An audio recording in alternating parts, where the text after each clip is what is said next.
ڕکوع بردن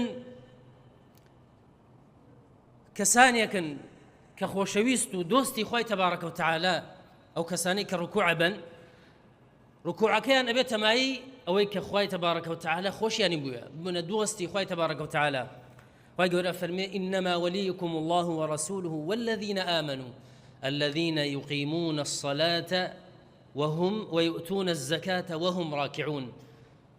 أولياء خوي تبارك وتعالى وكسانن يقيمون الصلاة ويؤتون الزكاة نيوجكا ببردوام والزكاة مالكان ينشدن وهم راكعون وأوان سجداء ركوع زور أبن وأتان يوجي زور أكن بويا ركوع فضل زوري هي لآيني بيروزي إسلام.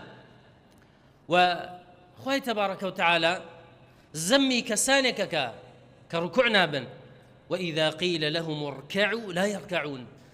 أجا بيان بوتري فرمانيا بيا بكري ركوع برن وتان يجبكن لا يركعون أو نايكن بوي لقيامت أي نوي أو فرمانة جيبكن بلام كتايبي هات كاتك أي نوي ركوع برن بشتيان آمادة نابيت كركوع برن بشتيان راست أبيت وكتشون بلي قش كراوة صب كراوة أيوي ركوع بريع بوي ناكري ركوع ناتواني بريع بوي هتا لم دنياي ركوع برا نيجي زور بك بخواي تبارك وتعالى.